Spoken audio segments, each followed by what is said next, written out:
विकास की इस तीसरी श्रृंखला में आपका स्वागत है। अब तक हम प्रेमचंद युग तक बात कर चुके हैं और उसमें प्रेमचंद युग में प्रेमचंद पर मुख्य रूप से अभी हमने बात किया है, यानी 1936 तक हमने बात किया है और प्रेमचंद पर ही बात की है। और पिछले व्याख्यान में मैंने स्पष्ट रूप से बताया था कि दो तीन मुद्दे जो थे वो प्रेमचंद के उपन्यासों में प्रमुख रूप से सामने आए। वो था एक राष्ट्रीय निर्माण का मुद्दा। सबसे पहला मुद्दा जो था कि भारत अगर आजाद होगा तो उसको कैसा राष्ट्र बनना चाहिए। तो प्रेमचंद ने की जो सोच थी वो ये सोच थी कि यदि इस देश का किसान मजबूत होगा, यदि इस देश का किसान सुखी होगा तो निश्चित रूप से ये देश भी सुखी होगा। इसलिए उन्होंने अपने उपन्यासों में गांव, कृषि संस्कृति, कृषि अर्थव्यवस्था, ग्रामीण जीवन, गांव में मनाए जाने वाले त्योहार, इनका व्यापक चित्रण किया, आलोचकीय चित्रण किया। मैंने आपको इस तरह का परिदृश्य दिखाया कि आपके सामने वो सारे दृश्य उपस्थित हो जाए और फिर प्रेमचंद ने केवल इन समस्याओं का जिक्र ही नहीं किया बल्कि उसका कारण भी बताया। ये बहुत महत्वपूर्ण है। जैसे ये बताया कि किसानों की इस स्थिति का कारण कौन है, तो साम्राज्यवादी नीतियां हैं, अंग्रेज हैं। क्योंकि जो ये जमींदार हैं, जागीरदार हैं, पुलिस हैं, अमले हैं, महाजन हैं, ये तो शोषण के अंग हैं, हथियार हैं। तो प्रेमचंद ने एक दृष्टि खोली। दूसरी दृष्टि ये खोली उन्होंने बहुत व्यापक रूप में कि जब तक हम अपने पैरों पर खड़ा नहीं होंगे और जब तक भारत में सिगरेट जैसे कारखाने लगते रहेंगे, तो सूरदास से विरोध करवाया, स्त्रियों की स्वतंत्रता की बात की और कहा कि अब हमारे समाज को बदलना पड़ेगा। इसी तरह से दलितों की बात की कि दलित जब तक हमारे समाज के मेन स्ट्रीम मुख्य धारा का हिस्सा नहीं बनते हैं तब तक भारत एक संपूर्ण राष्ट्र के रूप में नहीं स्थापित हो सकता है। और यह भी कि जब तक किसानों के हाथ में सत्ता न जाएगी, जब तक किसान खुद मुख्तार नहीं होंगे, जब तक किसान और मजदूर एक साथ नहीं मिलेंगे और जब तक जन आंदोलन नहीं होगा तब तक हम आजाद नहीं हो सकते। तो गांधी जी ने उनको ये सारी प्रेरणा दी थी, गांधी जी से उन्होंने ये सारी प्रेरणा ली थी। तो इस समय और भी कई लोग, प्रेमचंद के समय में और भी कई लोग उपन्यास लिख रहे थे। तो अभी जो व्याख्यान मैं आपके सामने दे रहा हूं उसमें प्रेमचंद के समय में जो लोग लिख रहे थे, और प्रेमचंद के जाने के बाद प्रेमचंद युग समाप्त नहीं होता है, वो लगातार चलता रहता है और प्रेमचंद के समान लोग लिखते रहते हैं। लेकिन प्रेमचंद के बाद एक ऐसी भी पीढ़ी आती है जो प्रेमचंद से अलग होकर लिखती है और प्रेमचंद को ने जो दिशा उपन्यास लिखने की दिखाई थी उसका निर्वाह करते हुए, उस परंपरा का पालन करते हुए नई दिशाओं की खोज करती है। यानी उपन्यास परिपक्वता की ओर बढ़ता है। जैसे एक नदी निकलती है और लगातार चौड़ी होती चली जाती है। हिमालय से गंगा निकलती है, हरिद्वार पहुंचती है, उसके कई धाराओं में विभाजित हो जाती है। उसी तरह से जब उपन्यास का आरंभ हुआ तो प्रेमचंद हिंदी उपन्यास के हरिद्वार है, जहां पर पहली बार नदी आकार लेती, यानी नदी, गंगा नदी जिस तरह हरिद्वार में आकार लेती है, उसी तरह से प्रेमचंद में हिंदी उपन्यास आकार ग्रहण करता है और बाद में यही कई धाराओं में विभक्त भी होती है नदी।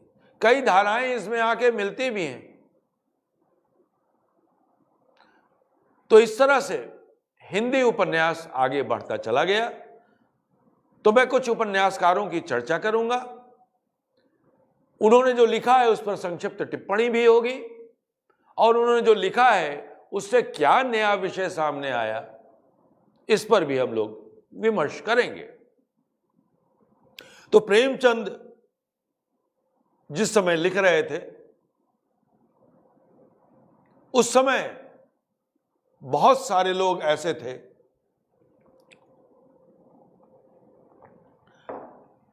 जो दलित जीवन पर लिख रहे थे। उसमें मैं 2-3 उपन्यासकारों के नाम लेना चाहूंगा, जैसे बेचन शर्मा उग्र।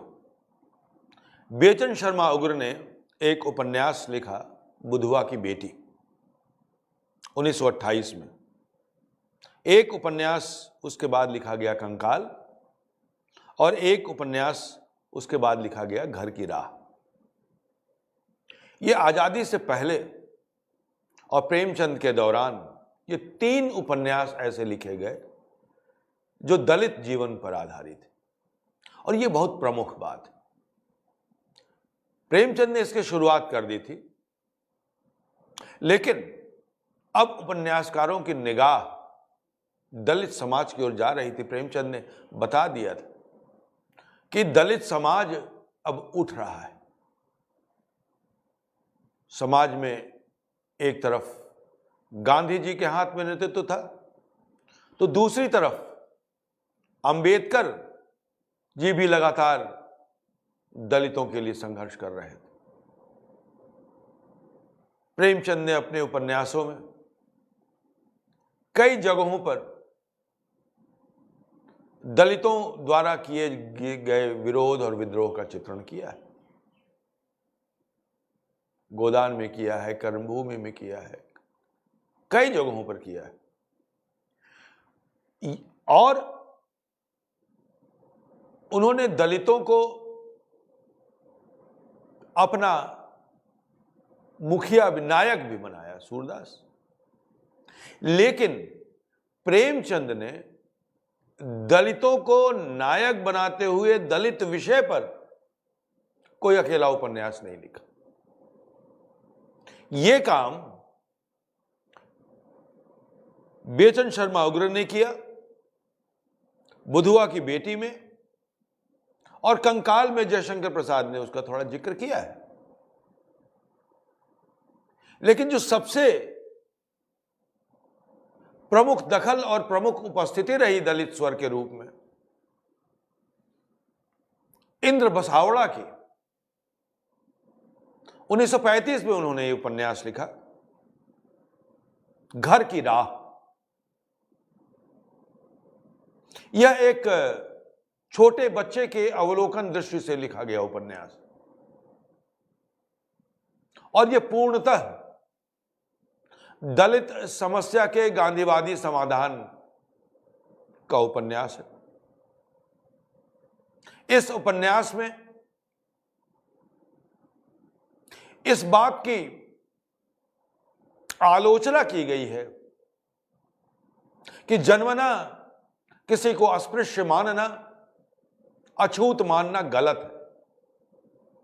जन्मना किसी को मूर्ख मानना गलत है, पिछड़ा मानना गलत है, क्योंकि ये जो बालक है, जो जन्मना दलित है, वो आगे जाकर एक बहुत बड़ा चित्रकार बनता है, कांग्रेस के आश्रम में रहता है, कांग्रेस की नीतियों का समर्थक, और बाद में वो दलितों के उद्धार में लग जाता है।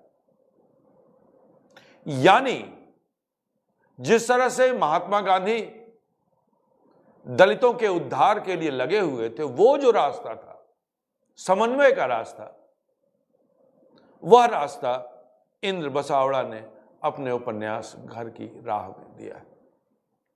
और सबसे महत्वपूर्ण बात यह है कि इस उपन्यास की भूमिका स्वयं प्रेमचंद ने लिखी।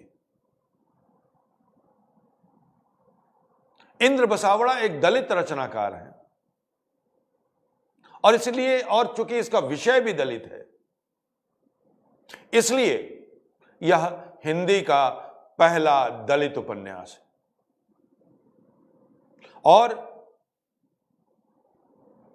इसका मतलब यह कि प्रेमचंद के युग में ही जो दलित उपन्यास की परंपरा है, वो दलित उपन्यास की परंपरा आरंभ हो गई। प्रेमचंद ने गांव पर लिखा है, बहुत लिखा है, लेकिन एक उन्हीं के जमाने के एक उपन्यासकार हैं, साहित्यकार हैं, शिवपूजन सहाय। उन्होंने एक उपन्यास लिखा जिसका नाम है देहाती दुनिया। यह प्रेमचंद के उपन्यासों से बिल्कुल अलग है। बाद में जाकर रेणु को आंचलिक उपन्यास का प्रणेता माना गया और आंचलिक उपन्यास की परिभाषा गढ़ी गई। अगर उस परिभाषा के तहत भी देखा जाए तो यह हिंदी का पहला आंचलिक उपन्यास है, देहाती दुनिया। हालांकि व्यक्तिगत रूप से मैं इस आंचलिकता की परिभाषा से बहुत सहमत नहीं हूं, क्योंकि स्थानीयता ही हमारे उपन्यासों की पहचान है और आंचलिकता मतलब स्थानीयता, और स्थानीयता से जब हम विश्व की ओर बढ़ते हैं, वैश्विक बनते हैं, तब हम विश्व को कुछ देते हैं। लेकिन जब हम अपनी स्थानीयता को छोड़कर जब विश्व की ओर, बाजार की ओर केवल भागते हैं, तो निश्चित रूप से हमारा पतन अवश्यंभावी। तो इसमें जिस तरह से चित्रण किया गया है हिंदी उपन्यासों का, हिंदी देहाती दुनिया में, वह भारतीय उपन्यास के चौखटे को, अंग्रेजी उपन्यास के चौखटे को तोड़ता है।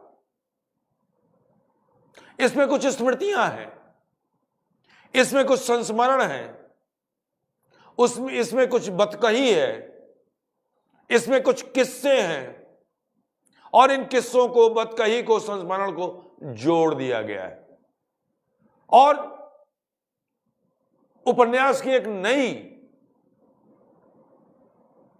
नई संरचना सामने आती, जिसको कुछ लोग उपन्यास कहना पसंद नहीं करते हैं। लेकिन उपन्यास एक ऐसी लचीली विधा है जिसको आप कथा को किसी भी ढंग से कह दीजिए, उसको आप उपन्यास कहेंगे। इसीलिए तो मैं कहता हूं कि जितनी विविधता भारतीय कथा परंपरा में है, उतनी विविधता यूरोपीय कथा परंपरा में नहीं है। हमारे कई उपन्यासकारों ने यूरोपीय कथा परंपरा से भी ग्रहण किया है, लेकिन वो जुड़ नहीं पाए हैं धरती से। सबसे प्रमुख है धरती से जुड़ना।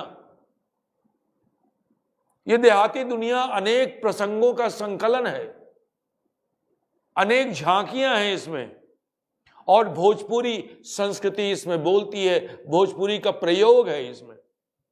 गीतों का प्रयोग पहली बार व्यापक रूप से देहाती दुनिया में किया गया। 1926 में लिखा गया यह उपन्यास।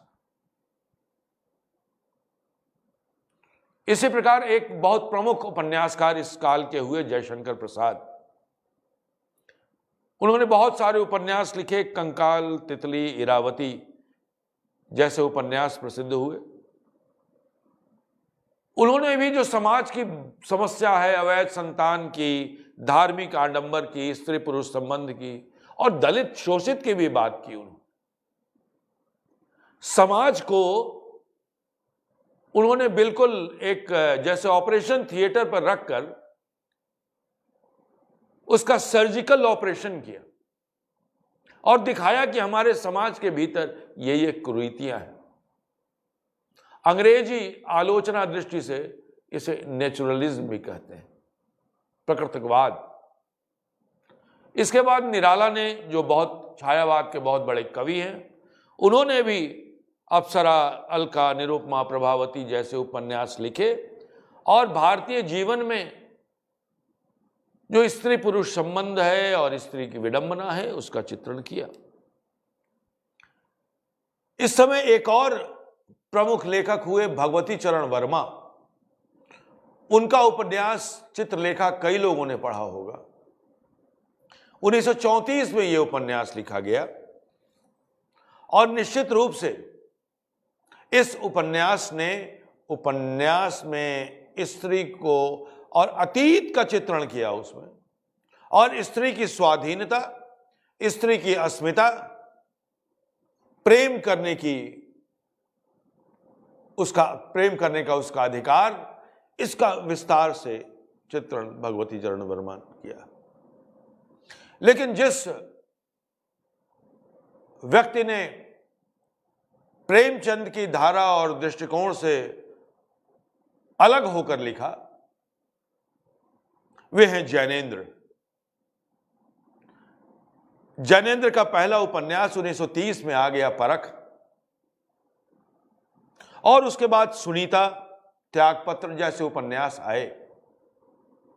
इस उपन्यास में जैनेन्द्र ने स्त्री और पुरुष के संबंध को बिल्कुल एक नए ढंग से रखा।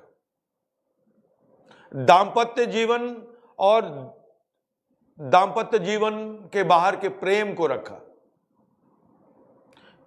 प्रेम और वासना के संबंध में जो हमने रूढ़ियां बना रखी हैं उसके बारे में अलग ढंग से लिखा। और सुनीता में एक स्त्री एक बलात्कारी पुरुष को जिस प्रकार चुनौती देती है, उसका जो अहिंसात्मक ढंग है चुनौती देने का, नहीं, इस पर बहुत गहन चर्चा हुई है उस उपन्यास में। और जैनेन्द्र के उपन्यासों की चर्चा करते हुए अक्सर हम शील और अश्लील के घेरे में के दायरे में बनकर रह जाते हैं। नहीं नहीं नहीं, अगर जैनेन्द्र के उपन्यासों को देखना है तो विराट बनाकर देखना होगा, और स्त्री की अस्मिता और स्त्री की जो अस्मिता और स्वतंत्रता है उसको केंद्र में रखकर बात कर। स्त्री की जो संहिता हमने बना रखी है, उस स्त्री संहिता को उनके उपन्यास तोड़ते हैं। और सबसे बड़ी बात कि मनोवैज्ञानिक दृष्टि से इसका चित्रण होता है, यानी स्त्री के या पात्रों के अंतर्मन में वे हम प्रवेश करते हैं। प्रेमचंद के उपन्यासों में भी ये बहुत बार, अधिकांश बार ये बात सामने आती है, वो पात्रों के अंतर्मन में ले जाते हैं। लेकिन जैनेन्द्र जिस दृष्टिकोण से चित्रण करते हैं उसमें पहले तो अंतर्मन में ही घुस जाना पड़ता है और वहां बैठकर व्यक्ति को निहारना होता है, समझना होता है, बूझना होता है। इसी दौरान इलाचंद जोशी ने भी कई उपन्यास लिखे, मनोवैज्ञानिक उपन्यास लिखे, और उनके उपन्यासों में भी ये व्यक्ति के मन को जानने की जो चेष्टा है, मानसिक स्तर पर अंदर प्रवेश करके जानने की जो है, उसकी पड़ताल इसमें की गई है। इस दौरान एक बहुत बड़े उपन्यासकार हुए, सच्चिदानंद हीरानंद वात्स्यायन अज्ञे के नाम से प्रसिद्ध हैं। और उन्होंने जो उपन्यास लिखा शेखर एक जीवनी, वो शेखर एक जीवनी 1940 में आजादी के पहले लिखी गई थी, और यह हिंदी का पहला चरित्र प्रधान उपन्यास है जिसमें एक चरित्र है और उस चरित्र के चारों तरफ उपन्यास की कथा की धुरी घूमती। यह क्रांतिकारी भी है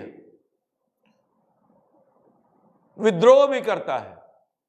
लेकिन यहां भी जो स्त्री और पुरुष का जो संबंध है वो संबंधों के बने बनाए ढांचे को तोड़ता है और यह व्यक्ति के अंतर्मन में प्रवेश करके हमें सारी गतिविधियां दिखाता है।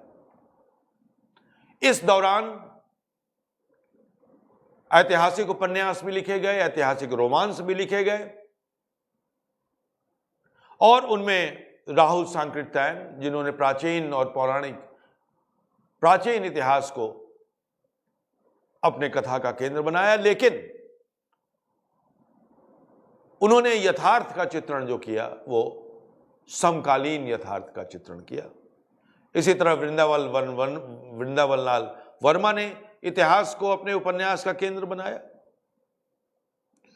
और उसके बाद हजारी प्रसाद द्विवेदी ने बाण भट्ट की आत्मकथा 1946 में लिखी गई थी, उसमें इतिहास को पेश किया। इन तीनों ही रचनाकारों ने इतिहास का संबल लिया, लेकिन इन तीनों ने ही इतिहास का उपयोग अलग अलग ढंग से किया। वृंदावन लाल वर्मा ने इतिहास के से ज्यादा लोक को ध्यान में रखा, किंवदंतियों को ध्यान में रखा। बाण भट्ट की आत्मकथा में बाण भट्ट की पूरी कथा एक काल्पनिक कथा है जिसको रचा बुना है हजारी प्रसाद द्विवेदी ने। प्राचीन बाण भट्ट से यह बाण भट्ट अलग है। इसी प्रकार राहुल सांकृत्यायन जब लिखते हैं अपना उपन्यास तो उसमें इतिहास हावी होता है, ऐतिहासिक तथ्य ज्यादा होते हैं। तो इतिहास और कथा का जो संबंध है वो इन दोनों में अलग अलग ढंग से अभिव्यक्त हुआ है। इस दौरान एक महत्वपूर्ण कथाकार हुए यशपाल। यशपाल ने आरंभ में दादा कामरेड, दिव्या और पार्टी कॉमरेड जैसे उपन्यास लिखे, लेकिन उनकी पहचान बनी झूठा सच से, जिसमें, और ये आजादी के बाद का लिखा गया उपन्यास है, इसलिए इस पर बाद में हम चर्चा करेंगे कि किस तरह से विभाजन की त्रासदी को उन्होंने अपने उपन्यासों में अभिव्यक्त किया। आजादी से पहले जो सबसे महत्वपूर्ण इस युग की देन है वो ये कि बहुत सी महिला कथाकारों ने उपन्यास लिखे। इसमें जो सबसे प्रमुख है बंग महिला मल्लिका देवी, उन्होंने कहानियां ज्यादा लिखी जिसकी चर्चा हम कहानी के विकास में कर चुके हैं। इस दौरान लगभग 16 लेखिकाएं जिनका अभी पता चला है, वो 16 लेखिकाएं हैं। कुछ तो अनाम होकर लिखती थी, कुछ नाम से लिखती थी। बंग महिला, प्रियमवदा देवी, हेमंत कुमार चौधरी, कुमुद बाला देवी, रुक्मिणी देवी, स्फूर्णा देवी आदि। और इन्होंने हिंदू समाज में जो स्त्रियों की दुर्गति है, खास करके बाल विधवाओं की, जिस तरह से उनका दैहिक और मानसिक शोषण होता है समाज में, उसका विस्तार से आत्मकथात्मक और कथात्मक वर्णन हुआ है। इस युग की एक प्रमुख उपन्यासकारा हैं उषा देवी मित्र, जिन्होंने अपने उपन्यास वचन में प्रेम और विवाह की समस्या को सामने रखा है और इन कथाकारों ने विवाह और प्रेम की संगति के बारे में कुछ प्रश्न चिन्ह उठाए। तो इस प्रकार प्रेमचंद युग में और आजादी से पहले 1947 तक उपन्यास अपने पूरे स्वरूप में आ गया था। अब उपन्यास में कई विषय हो चुके थे। अब सामाजिक उपन्यास भी थे, ऐतिहासिक उपन्यास भी थे, मनोवैज्ञानिक उपन्यास भी थे, और समय के साथ साथ ये उपन्यासों के चरित्र बदलने लगे, संरचना बदलने लगी। और इन सारी यात्राओं को अगर देखें तो ये देखेंगे कि उपन्यास लगातार अब करवट ले रहा है, लगातार अपनी संरचना बदल रहा है, विषय बदल रहा है, तरह तरह की कथाएं कह रहा है। यही उपन्यास की विशेषता है। उपन्यास राष्ट्र का स्वर होता है, वह हकीकत दिखाता है अपने समाज की, वह मनुष्य की हकीकत दिखाता है। इसलिए जैसे जैसे समाज बदलेगा वैसे वैसे उपन्यास बदलेगा। हम अपने आगे आने वाली कक्षा में जब आजादी के बाद के उपन्यासों की चर्चा करेंगे तो हम ये देखेंगे कि किस प्रकार आजादी के बाद जब नए विषय आते हैं तो किस तरह से नए उपन्यासकार सामने आते हैं और आजाद भारत के यथार्थ को नए ढंग से सामने रखने की कोशिश करते हैं। तो आज का व्याख्यान मैं यहीं समाप्त करता हूं और अगले व्याख्यान में आजादी के बाद लिखे गए उपन्यासों के बारे में हम कहेंगे और एक संक्षिप्त, क्योंकि पूरा आधे घंटे में ये पूरा व्याख्यान समाप्त करना संभव नहीं है, लेकिन ये जो व्याख्यान है वो आपको दृष्टि देने के लिए है। बाकी आप अपनी अपने अपने अपने पाठ्य पुस्तकें पढ़िए जो आपके पास हैं, जो आपके पास लिखित सामग्री उपलब्ध है उसको पढ़िए। और मेरा काम है, हम शिक्षकों का काम है आपको एक दृष्टि प्रदान करना कि किस तरह से उसको पढ़ाई करें। तो बहुत बहुत धन्यवाद। तो फिर अगले व्याख्यान में हम आपसे मिलेंगे। बहुत बहुत धन्यवाद, शुक्रिया।